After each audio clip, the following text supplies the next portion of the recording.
The morning mist clung to the ancient towers of Valdoria's royal palace, like secrets refusing to be told.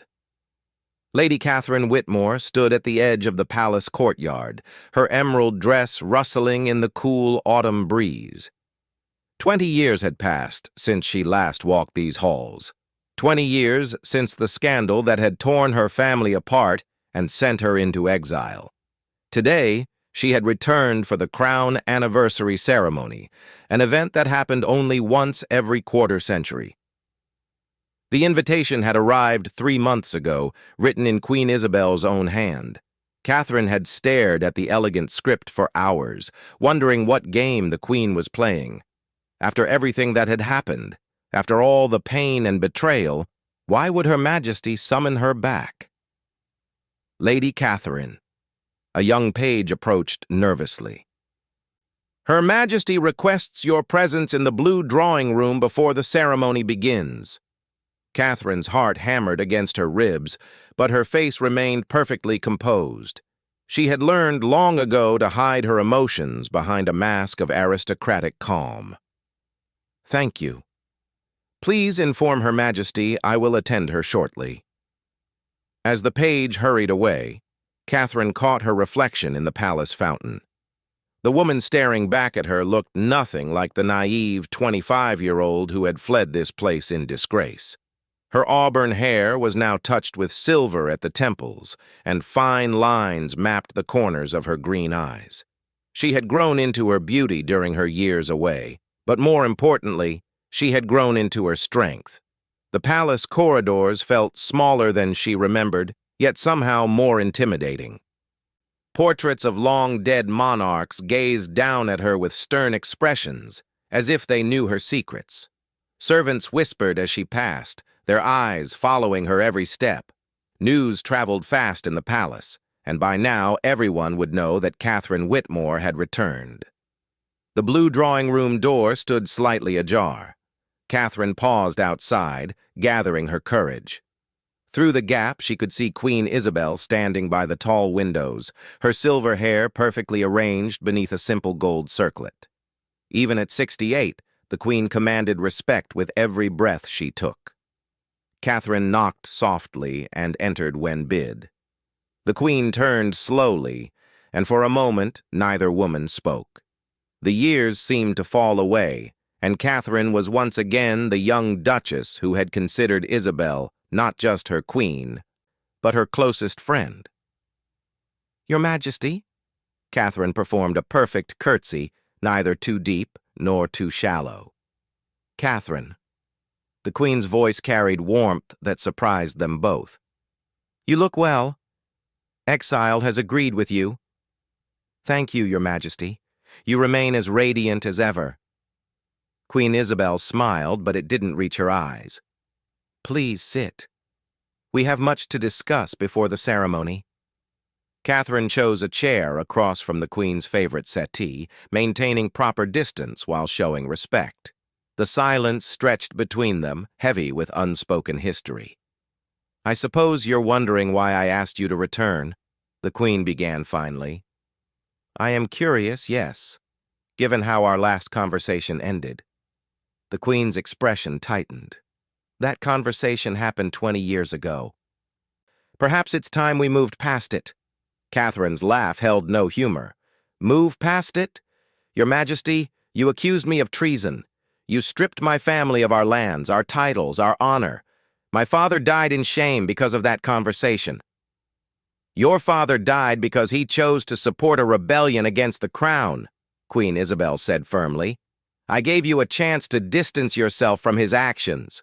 You chose loyalty to him over loyalty to me. He was my father. Catherine's composure cracked for just a moment before she regained control. And he was innocent of the charges you brought against him. Was he? The Queen stood and walked to her desk, picking up a leather folder.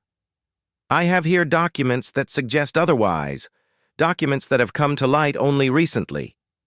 Catherine felt the blood drain from her face. What documents? Instead of answering, Queen Isabel handed her the folder. With trembling fingers, Catherine opened it and began to read. The pages contained correspondence between her father and foreign agents, but something was wrong. The handwriting, while similar to her father's, had subtle differences. The ink appeared too fresh for 20-year-old letters. "These are forgeries," Catherine whispered. "That's what I thought when I first saw them last month," the Queen replied. "But the expert analysis suggests they're genuine." Catherine's mind raced. Someone wanted to reopen old wounds, to restart the controversy that had nearly torn the kingdom apart 2 decades ago. But who would benefit from such chaos? "Your Majesty, with respect, why are you showing me these now? What purpose does it serve?" Queen Isabel returned to her seat, studying Catherine's face carefully. "Because tomorrow, Parliament will vote on whether to posthumously strip your family of any remaining honors. These documents have been presented as new evidence." The room seemed to spin around Catherine. She gripped the arms of her chair, fighting to maintain composure. "Who presented them?" "Lord Marcus Blackwood." The name hit Catherine like a physical blow. Marcus Blackwood, once her father's closest advisor, once her own dear friend. The man she had trusted with her heart before duty had torn them apart. "Marcus," she breathed. "But why would he—" "Perhaps you should ask him yourself. He's attending today's ceremony." The Queen's voice was carefully neutral. Catherine's mind whirled with possibilities. Marcus had been devastated when she chose exile over staying to fight the accusations. He had begged her to remain, to clear her father's name, to fight for their future together. Her departure had broken something in him, but she never imagined it would turn him against her family's memory. "Your Majesty, there's something else," Catherine said slowly. 3 weeks ago, I received a letter. Someone claiming to have information about my father's real killer. Now it was the Queen's turn to look surprised. "Killer? Catherine, your father died of heart failure. In a prison cell after months of interrogation and disgrace. But the letter suggested his death wasn't natural." Catherine pulled a folded paper from her reticule. "The writer claims to have proof that someone wanted him silenced permanently." Queen Isabel read the anonymous letter, her expression growing more troubled with each word. "This is disturbing. Do you believe it's credible?" "I don't know what to believe anymore, but the timing is suspicious. These new documents appear just as someone comes forward with claims about murder." The Queen stood again, pacing to the window. Outside, guests were beginning to arrive for the ceremony. Carriages lined the courtyard, and nobles in their finest clothes made their way toward the grand hall.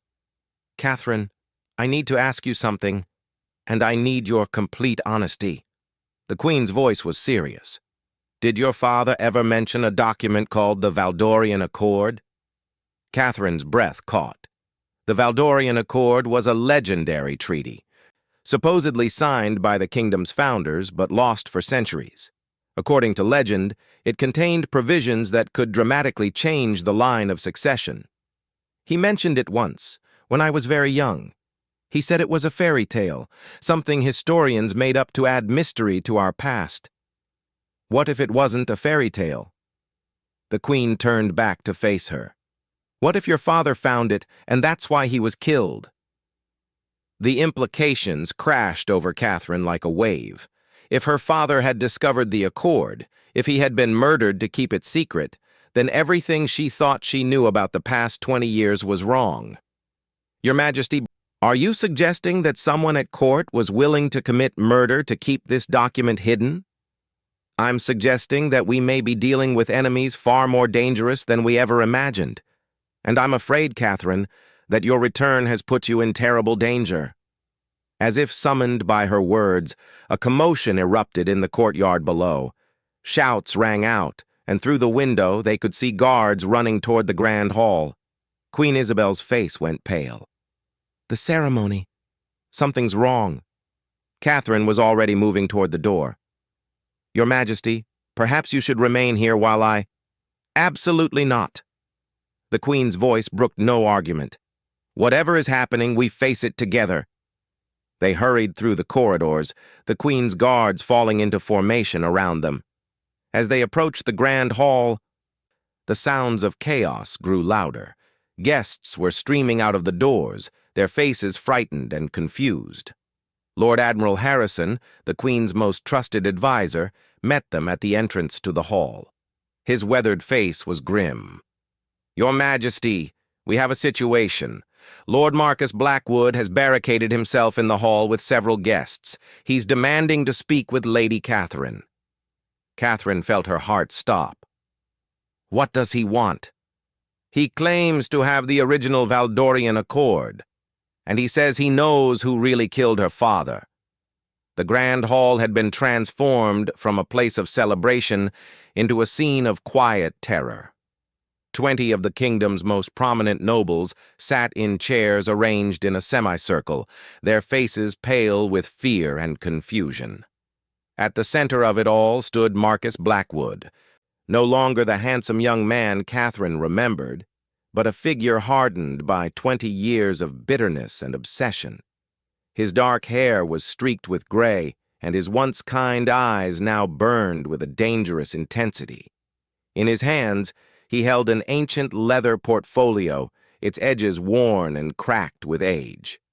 "Catherine," he called out when he saw her enter with the Queen, "how fitting that you should arrive now, when the truth is finally ready to be told."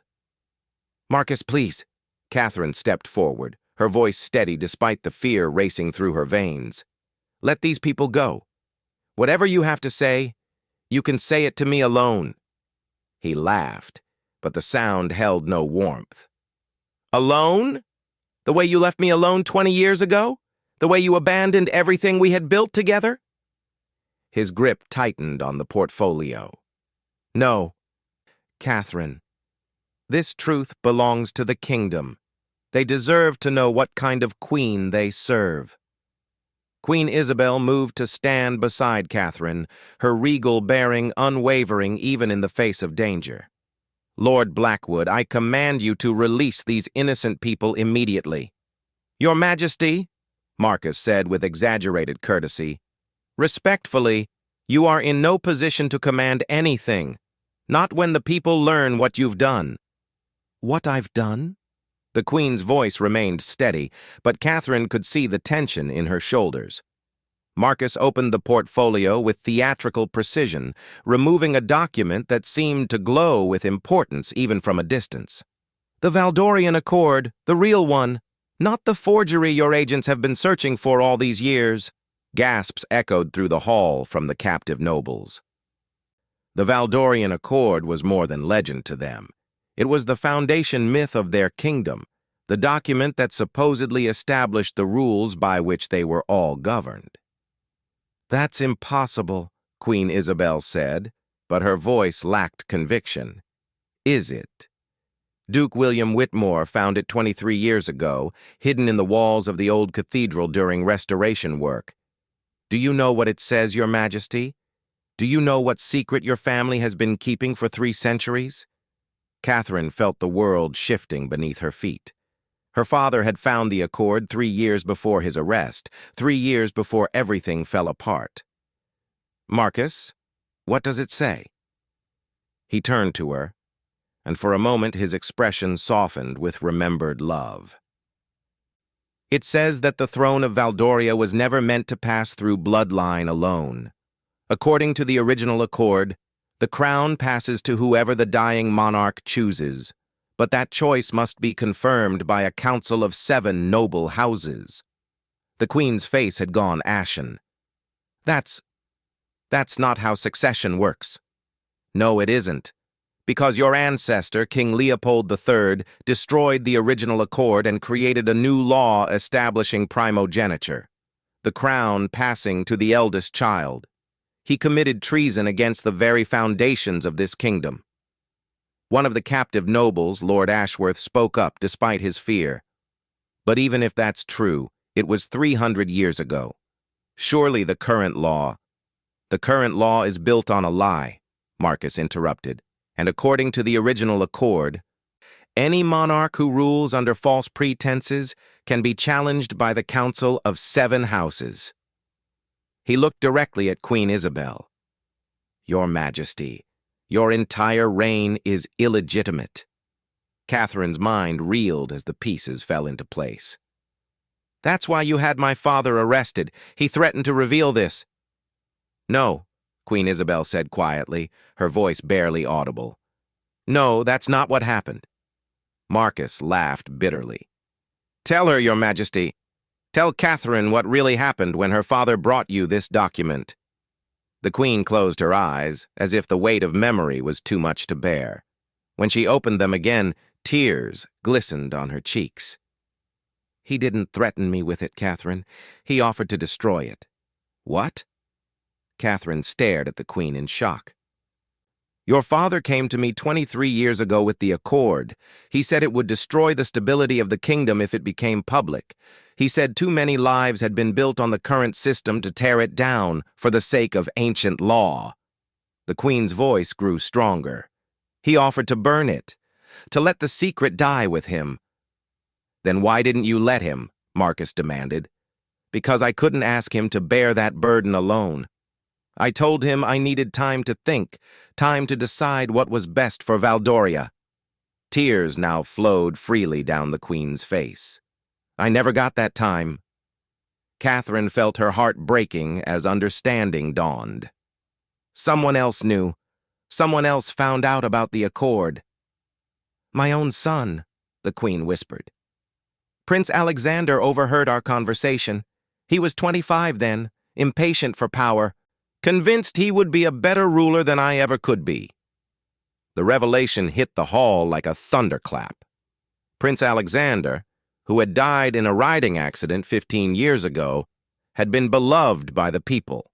To hear that he had been involved in conspiracy was almost unthinkable. Alexander went to Lord Chancellor Morrison, the Queen continued, her voice growing stronger as she confessed her family's darkest secret. Together, they hatched a plan to discredit your father, to make him look like a traitor, so that if he ever did produce the Accord, no one would believe him. Marcus's face twisted with rage. They forged documents making it look like Duke William was plotting with foreign enemies. They spread rumors about his loyalty, and when that wasn't enough, they poisoned him. The Queen's words fell like stones into still water. Catherine's legs nearly gave out beneath her. She reached for a chair to steady herself, her vision blurring with tears and shock. You knew. You knew they murdered him, and you did nothing. I didn't know. Queen Isabel's voice cracked with pain. I discovered the truth only after Alexander's death. Morrison confessed on his deathbed 5 years ago. He said Alexander had panicked when your father refused to confess to treason, when it became clear that even under torture, he would never give up the location of the Accord. So they killed him, Catherine said, her voice hollow. Alexander administered the poison personally, disguised as medicine for your father's heart condition. When I learned the truth, The Queen's composure finally shattered completely. I wanted to tell you, Catherine. I've wanted to tell you for 5 years. But how do you confess that your own son was a murderer? The hall had fallen completely silent except for the Queen's quiet sobs. Even Marcus seemed stunned by the depth of the royal family's guilt. Catherine walked slowly toward the Queen, her mind struggling to process 20 years of truth crashing down at once. Her father, innocent of all charges, murdered by the very prince he had served loyally. Herself, exiled not for any crime, but to hide the royal family's shame. Your Majesty, Catherine said softly, her voice carrying clearly through the silent hall. Queen Isabel looked up through her tears, her face a mask of grief and regret. Without warning, Catherine sank to her knees in a deep, formal bow. Not the polite curtsy of earlier, but the profound genuflection reserved for moments of greatest respect and forgiveness. I bow not to the crown that was built on lies, Catherine said clearly, her voice ringing through the hall, "but to the woman who has carried the weight of her family's sins for 20 years and who has finally found the courage to speak the truth." The Queen stared down at Catherine in shock, tears streaming down her face. The entire hall held its breath, witnessing a moment of grace that none of them would ever forget. "Rise, please," Queen Isabel whispered, her voice thick with emotion. Catherine remained kneeling. "Not until you answer one question, Your Majesty. What do you intend to do now that the truth is known?" Queen Isabel looked around the hall at the faces of her nobles, then at Marcus still holding the ancient accord, then back down at Catherine. When she spoke, her voice was clear and strong, filled with the authority of someone who had finally found peace with their conscience. "I intend to step down from the throne, effective immediately, and restore the ancient laws of Valdoria. Let the Council of 7 Houses choose our next ruler according to the true law of our land." The silence that followed Queen Isabel's declaration stretched like a held breath across the grand hall. 20 of Valdoria's most powerful nobles sat frozen in their chairs, their minds struggling to process what they had just witnessed. Their queen, the woman who had ruled them with wisdom and strength for 37 years, had just abdicated her throne and declared her entire reign illegitimate. Catherine remained kneeling. Her green dress pooled around her like emerald water. She could feel the weight of history settling on her shoulders, the knowledge that this moment would be remembered and retold for generations to come. Marcus slowly lowered the ancient accord, his face cycling through emotions, triumph, confusion, and something that might have been regret. "Your Majesty, you cannot simply—" "I can and I will," Queen Isabel interrupted, her voice regaining its familiar authority. "For 20 years, I have ruled knowing that my family's legitimacy was built on murder and lies. I will not spend another day wearing a crown stained with innocent blood." Lord Ashworth, the eldest of the captive nobles, cleared his throat carefully. "Your Majesty, with respect, the implications of what you're suggesting, the entire structure of our government, our treaties with neighboring kingdoms, our laws, will need to be examined and possibly reconstructed," the Queen finished. "Yes, Lord Ashworth, I understand the complexity of what I'm proposing, but the alternative is to continue living a lie that has already cost too many innocent lives." Catherine finally rose from her bow, her legs unsteady beneath her. "Your Majesty, the Council of 7 Houses hasn't convened in 3 centuries. Most people don't even remember which families hold those ancient seats." "But the records exist," Marcus said quietly, still holding the accord. His earlier rage seemed to have evaporated, replaced by a scholar's fascination with historical precedent. The 7 founding houses, Blackwood, Whitmore, Ashworth, Stirling, Ravencrest, Thornfield, and Goldstein. 5 of those lines still exist. "And the other 2? Asked Lady Stirling, one of the captives who had remained silent until now. "The Ravencrest line died out in the plague of 1823, Marcus replied, consulting the accord. "The Thornfield family lost their lands and titles in the Civil War of 1847. According to the original law, when a founding house ceases to exist, its vote passes to the crown." "Which means," Catherine said slowly, working through the implications, "the current queen retains 2 votes in the council that will choose her replacement." Queen Isabel's laugh held no humor. "How fitting that even in abdication I cannot escape the complications of power." She looked directly at Catherine. "But I know how I intend to use those votes." Before Catherine could ask what she meant, the great doors of the hall burst open. Captain Torres of the Royal Guard entered with a contingent of soldiers, their weapons drawn but pointed downward in a gesture of confused readiness. "Your Majesty," Captain Torres called out, "we received reports of an armed standoff. Are you in danger?" Marcus raised his hands, showing that he carried no weapons. "Captain, there is no danger here, not anymore." Queen Isabel gestured for the guards to lower their weapons completely.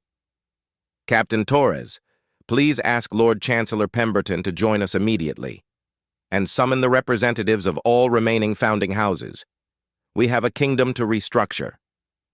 As the guards dispersed to carry out her orders, the Queen turned to address the nobles still seated in their semicircle. "Lords and ladies, you are free to go, but I ask that you remain if you can. What happens next will affect all of our lives." Most of the nobles remained, their curiosity overcoming their fear. Only a few elderly lords and ladies departed, overwhelmed by the dramatic turn of events. Catherine approached Marcus, who was still examining the accord with scholarly fascination. 20 years, she said softly. 20 years you've been carrying this secret." He looked up at her, and she saw the young man she had once loved reflected in his eyes. "I never intended for it to go this far, Catherine. When your father was arrested when you left, I thought if I could just prove his innocence, you might come home. Why didn't you reveal the accord then?" "Because I was a coward," he admitted. "I was afraid of what it would mean, afraid of the chaos it would cause.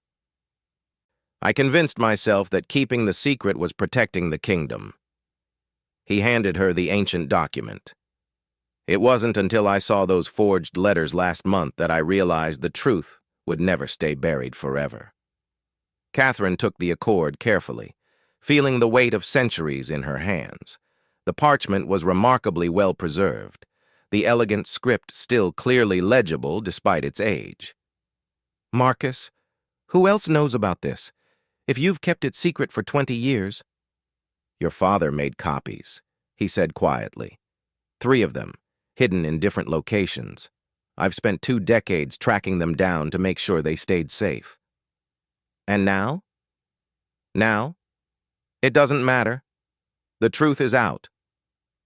Lord Chancellor Pemberton arrived within the hour, accompanied by representatives from 4 of the surviving founding houses.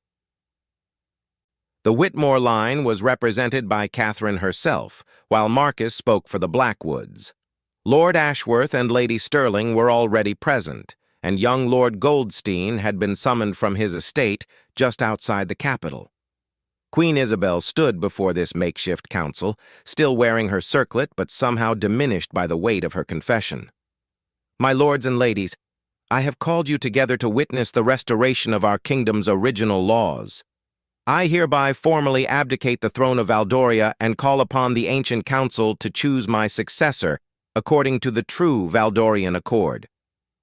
Lord Chancellor Pemberton, a man who had served the crown for 40 years, looked as though he might faint. "Your Majesty, this is highly irregular. There are procedures. Protocols." "There are no procedures for this situation, Chancellor," Catherine said firmly. "We are entering uncharted territory." The council deliberated for 3 hours, with heated discussions about legitimacy, precedent, and the practical realities of governing a modern kingdom under ancient laws. In the end, the vote was closer than anyone had expected. Marcus Blackwood cast his vote for Queen Isabel to remain on the throne, arguing that abdication was punishment enough and that her experience was invaluable. Lord Ashworth agreed, fearing the instability that would come with a change of monarch. Lady Stirling and young Lord Goldstein voted for a regency council to rule until a proper constitutional convention could be held. They argued that no single person should hold such power when the legitimacy of the entire system was in question. The deciding votes belonged to Catherine and Queen Isabel herself. The former queen had abstained from voting on her own fate, leaving Catherine with the choice that would determine Valdoria's future. Catherine stood before the council, feeling the weight of her father's memory and her own long exile. "I cast my vote for Queen Isabel to retain the throne, but under the original laws of the accord. Let her rule as our ancestors intended, not as an absolute monarch, but as the chosen leader of a council of equals." Queen Isabel's eyes filled with tears again, but this time they seemed to be tears of relief rather than grief.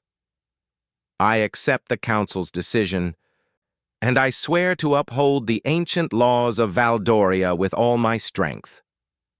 As the sun set over the kingdom that evening, Catherine stood on the palace balcony where she had spent so many hours as a young woman. The events of the day felt surreal, like something from one of the fairy tales her nurse had told her as a child. "Do you think we did the right thing?" Marcus asked, joining her at the balcony rail. Catherine considered the question carefully. "I think we did the only thing we could do. The truth demanded to be told, and justice demanded to be served." "And your father?" "My father would be proud that his sacrifice finally led to justice, not just for our family, but for the entire kingdom." She turned to face Marcus. "What will you do now?" "The Queen has asked me to serve as historical advisor, to help integrate the old laws with modern governance. It will be challenging work." "And personally?" Marcus was quiet for a long moment. "I was hoping we might find a way to rebuild what we lost 20 years ago. Not pick up where we left off, but start something new, built on truth instead of secrets." Catherine smiled, feeling something like hope bloom in her chest for the first time in decades. "I think I'd like that very much." As night fell over Valdoria, the kingdom slept peacefully, unaware that their world had fundamentally changed. But in the palace, lights burned late into the night as Queen Isabel and her restored council began the delicate work of rebuilding a kingdom on foundations of truth rather than lies. The palace would never again fall silent when difficult truths needed to be spoken. And perhaps, Catherine thought as she finally retired to her restored chambers, that was the greatest victory of all.